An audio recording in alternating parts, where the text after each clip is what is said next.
Près de la maison familiale, Emma jouait encore avec l'insouciance des enfants qui ignorent que leur destin peut basculer en un instant. Ce jour-là, d'étranges bulles à la surface de la rivière attirèrent son regard, comme si l'eau cherchait doucement à l'appeler. En plongeant, Emma découvrit un poisson doré en pleurs et son petit prisonnier sous une pierre, bouleversés par leur détresse silencieuse. Sans hésiter, elle força la pierre avec tout son courage d'enfant, jusqu'à rendre à la mère son petit, enfin libéré. Alors, la créature dorée la remercia et lui annonça qu'un jour, sa tristesse deviendrait quelque chose de précieux. Troublée par ce miracle impossible, Emma quitta la rivière et regagna la maison, encore habitée par les images de l'eau. Dans sa chambre, une douleur banale fit couler ses larmes, mais ce furent des gouttes d'or qui tombèrent au sol. Bouleversée, Papa, Emma raconta tout à son elles sont père, transformées en or. qui prit d'abord ces mots pour une imagination d'enfant ou une étrange plaisanterie. Peu après, un simple jeu avec son frère provoqua de nouvelles larmes dorées, confirmant que le miracle était bien réel. Alertée par l'agitation, sa mère accourut et comprit aussitôt qu'il fallait recueillir ces gouttes avant qu'elles disparaissent. En examinant les larmes, les parents découvrirent qu'il s'agissait d'or véritable, et le secret entra ce soir-là dans leur foyer. Personne. Je te dis que c'est vrai, je l'ai vu de mes propres yeux. Ces larmes, c'était vraiment des gouttes d'or. C'est réel. Cette nuit-là, il entra dans la chambre d'Emma et lui mentit sur un malheur frappant sa mère pour la faire pleurer. Tandis qu'Emma sanglotait de peur, son père recueillait ses larmes d'or avec une excitation qui trahissait sa cruauté naissante. Le lendemain, il vendit l'or au marché et découvrit avec ivresse qu'un simple chagrin d'enfant pouvait rapporter beaucoup. Enivré par l'argent facile, il revint chez lui avec une idée désormais claire. Recommencer, encore et encore. Cette fois, il tenta la violence, mais les larmes arrachées par la peur restèrent ordinaires, comme si le don refusait l'injustice. Le lendemain, pourtant, une vraie blessure d'enfant fit renaître l'or, prouvant que seules les émotions sincères ouvraient ce mystère. Plus il cherchait à reproduire le miracle par la menace, plus il échouait, et plus Emma commençait à craindre son père. Lorsqu'il déclara le pouvoir disparu, sa femme le contredit, Si, révélant j'ai vu que ces larmes l'or aujourd'hui, apparaissait c'était encore encore, mais selon une loi inconnue. En reliant ces mots et les blessures d'Emma, la mère comprit soudain que le père avait déjà que tu lui as commencé fait l'exploitation. Le matin suivant, il choisit la manipulation affective, demandant à Emma de pleurer par amour, et l'or revint aussitôt. Sous prétexte de la protéger, il enferma alors sa fille dans sa chambre, transformant peu à peu le foyer en prison. Dès lors, les visites du père devinrent une routine monstrueuse, où les larmes d'Emma étaient traitées comme une récolte. Mais dans le silence de sa chambre, la petite prit une décision immense. Elle ne pleurerait plus jamais. Malgré les insultes, les menaces et la pression, Emma serra les dents, découvrant trop tôt la résistance tragique des enfants blessés. Même frappée, elle refusait désormais de pleurer, et son père, privé d'or, basculait chaque jour davantage dans la rage. Après plusieurs jours sans miracle, la maison sembla respirer un peu, comme si le cauchemar reculait enfin. Mais dehors, une chute brutale fit jaillir la douleur sincère, et les larmes d'or revinrent sous les yeux d'autres enfants. Emma les supplia de garder le secret, sachant déjà qu'une vérité sortie de la maison ne s'y enferme plus. En quelques heures, la rumeur traversa tout le village, et le don d'Emma cessa d'être intime pour devenir On en public. parle partout. Le lendemain, chaque regard posé sur elle semblait plus lourd, entre fascination, superstition Que les et peur esprits de la rivière silencieuse. l'ont touché. Certains parlaient de bénédiction, d'autres de malédiction, et le père sentit que le secret échappait désormais à son contrôle. Occupez-vous de vos affaires. Quand un vieil homme Donne-moi proposa une seule d'acheter larme, une juste larme, une et je le paierai. père refusa en Je veux public. seulement voir si Mais cette l'idée histoire est vraie. s'enracina profondément en lui. Ma fille n'est pas une curiosité. Le soir, seul avec l'argent déjà gagné, il contempla plus que des pièces. Il contempla une obsession naissante. Pendant ce temps, Emma se refermait dans sa N'aie pas chambre peur. et sa mère lui suis promettait là. une protection qu'elle ne savait plus Je te garantir. protégerai, je te le promets. Ils me regardent tous, maman. Peu à peu, le père se mit à surveiller chacun Où de vas-tu? ses pas, comme si même sa liberté lui Avec qui appartenait. étais-tu? Tu ne sors pas sans que je le sache. Bientôt, les enfants du village la poursuivirent pour voir l'or, et Emma s'enfuit, humiliée par C'est une vrai que tes larmes curiosité deviennent sans de l'or? pitié. Laissez-moi tranquille. Son frère, incapable de supporter les moqueries, se battit pour elle, preuve que le secret blessait déjà toute la famille. Puis le père apprit marchand qu'un est riche passé. marchand Il venu a entendu d'ailleurs parler de la avait petite. entendu parler des Il larmes vient d'un autre d'Emma village. et voulait la Il veut en rencontrer. savoir plus. Quand l'étranger proposa paierai beaucoup généreusement d'argent pour pour voir rencontrer l'enfant, la tentation Je ne du demande père qu'à devint voir, soudain et plus je saurai concrète que récompenser jamais. votre confiance.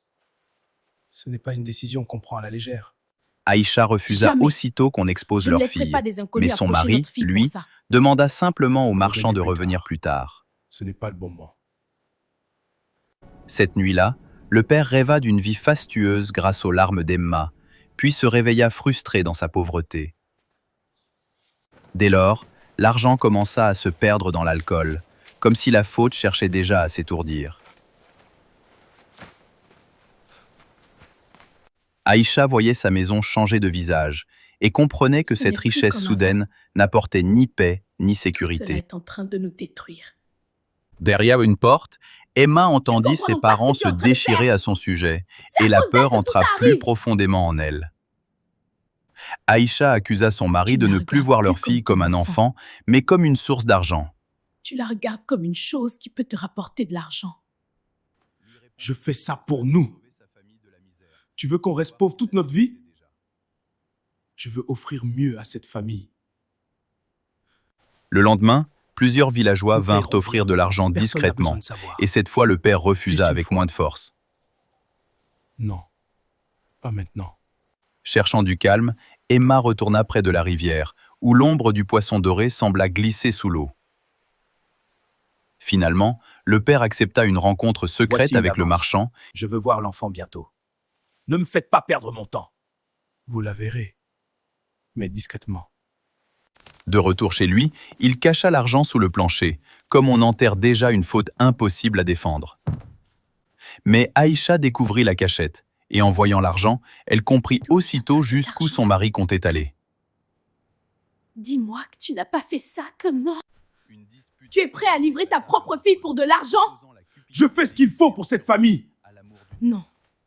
Tu fais ce qui nourrit ta cupidité. En entendant tout, Je ne peux Emma plus comprit continuer enfin comme que ça. son propre père pouvait devenir pour elle une véritable menace. Lorsque le marchand revint avec deux hommes Cette intimidants, Je veux des preuves. J'ai payé, je veux voir. Calmez-vous, je vais m'en occuper. sous leurs regards, le père supplia Emma de pleurer, Juste mais une l'enfant resta silencieuse, fermée, Fais-le pour moi. inaccessible. Humilié par son refus, le marchand Tu m'as accusa menti. aussitôt le père de mensonge, Toute cette et histoire la n'est tension qu'une tromperie. bascula dans la colère. Non, c'est vrai, je vous jure que c'est vrai. Fou de rage, Pleure le père gifla Emma devant tous, Même mais maintenant, aucune larme dorée ne tomba pour sauver sa honte. Tu me rendras mon argent. Et si je dois revenir... Le ce marchand sera pas pour repartit en parler. promettant de récupérer son argent, laissant derrière lui une maison pleine de menaces. Dès ce jour, le père devint Qu'est-ce que plus c'est nerveux, ça plus brutal, Pas de comme pas s'il de non. vivait en permanence au bord de l'explosion. Dans le village, on commença à dire que l'or d'Emma n'apportait pas la bénédiction, mais le malheur. Cet or n'apporte rien de bon. Ce genre de don finit toujours mal. Emma, elle, s'enfonçait dans un silence presque total, comme si parler pouvait encore lui faire du mal. La nuit, sa mère la voyait trembler dans son sommeil et comprenait que même ses rêves n'étaient plus sûrs.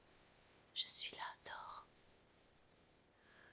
Un soir, Le poisson doré revint dans un rêve triste pour lui murmurer que ses larmes n'étaient pas faites pour l'avidité. Les larmes ont été détournées de leur vrai sens.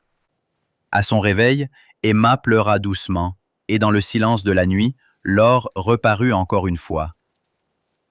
Le père entendit les pleurs et accourut avec un récipient, Ne bouge pas! non pour consoler sa fille, mais pour recueillir l'or. Aïcha s'interposa Recule! aussitôt, Tu ne t'approches et lorsque pas d'elle. son mari la Écarte-toi! repoussa Pas cette violemment, fois. la violence éclata sans plus de masque. Depuis l'embrasure de la porte, Samy vit tout, et la peur entra à son tour dans son regard d'enfant. Le lendemain, Aïcha pensa enfin à fuir avec ses enfants, mais la pauvreté la retenait encore prisonnière. Mais pour aller où? Avec quoi? Pendant ce temps, le père revendait l'or et se perdait dans le jeu et l'alcool avec des Aujourd'hui, j'ai inconnus. de quoi payer. La chance va tourner pour moi. Ses nouveaux amis ne voyaient en Tu es lui qu'un généreux porte-monnaie aujourd'hui. fragile, Avec et ton sa manque de chute rien. devint aussi sociale que Continue, la nuit est morale. encore longue. Malgré toutes les larmes vendues, les dettes du père grossissaient encore, avalant plus vite l'argent qu'il n'en gagnait. Bientôt, les créanciers commencèrent à frapper à la porte, T'as laissé du temps, apportant maintenant, il faut avec payer. eux l'humiliation jusque dans la cour familiale. Revenez plus tard, je vais trouver une solution. De plus en plus paranoïaque, restes ici. il enferma davantage Emma, Ils veulent tous profiter de toi. persuadé que tout le monde voulait lui voler son dernier pouvoir. Mais le stress, la tristesse et l'enfermement rendirent Emma malade, au point que même ses larmes devinrent rares. Terrifié à l'idée de perdre définitivement Juste une l'or, fois. son père la supplia Une de dernière pleurer fois, et encore après, une tout seule ira fois. mieux. Pleure pour moi. Emma le regarda sans émotion et garda le silence, comme si quelque chose en elle s'était retiré pour survivre. Alors seulement, il s'effondra, comprenant qu'il était en train de perdre l'argent, sa famille et jusqu'à lui-même. Quand les créanciers vinrent saisir ses biens, sa honte devint publique, visible, impossible à cacher plus longtemps. Laissez-moi encore du temps. Les voisins observèrent sa chute avec des regards mêlés, car l'homme autrefois envié n'était plus qu'un avertissement vivant. Il croyait avoir gagné, mais il a tout perdu. Aïcha comprit qu'elle devait sauver Emma sans Je ne attendre, peux plus avant rester que la ici. peur ne consume entièrement son enfant. Si je ne fais rien maintenant, je vais la perdre. Il y a Une un vieille femme homme lui dans la parla alors forêt. d'un guérisseur vivant au cœur Certains de la disent qu'il forêt, comprend ce que là les où autres ne voient survivaient pas. encore certains secrets. Dis-moi où le trouver. Dans la nuit, Aïcha prépara discrètement quelques Ne fais pas de affaires, bruit. sachant qu'elle n'emporterait que On l'essentiel partira avant le lever et du beaucoup jour. d'angoisse. Je suis fatiguée. Avant l'aube, elle quitta la maison avec Emma et Samy, guidée seulement par l'urgence de protéger ses enfants. Ne regarde pas. Au réveil, le père découvrit le Aïcha? vide, et cette absence le frappa plus violemment Emma? que toutes ses dettes. Samy? Ouais. Il voulut les poursuivre, mais les créanciers lui Écartez-moi! barrèrent la route, l'obligeant Je dois à partir affronter ce maintenant! qu'il avait créé. Pas avant de nous payer. Pendant ce temps, Aïcha avançait dans la forêt On dense, avance encore un soutenant Emma à chaque Toi, pas moi. comme on porte une vie fragile. Sur le chemin, peu. Est-ce qu'il Emma redeviendra demanda si son gentil père un jour? redeviendrait gentil, et sa mère J'espère. répondit avec l'espoir blessé des Oui, femmes je l'espère courageuses. encore. Après un long voyage, elles atteignirent enfin la maison du guérisseur, isolée dans la forêt comme un dernier refuge. Le vieil homme examina Emma en silence, avec un calme qui contrastait profondément avec toute la violence traversée. Ce don n'est pas mauvais en lui-même. C'est la cupidité des hommes qui l'a souillé.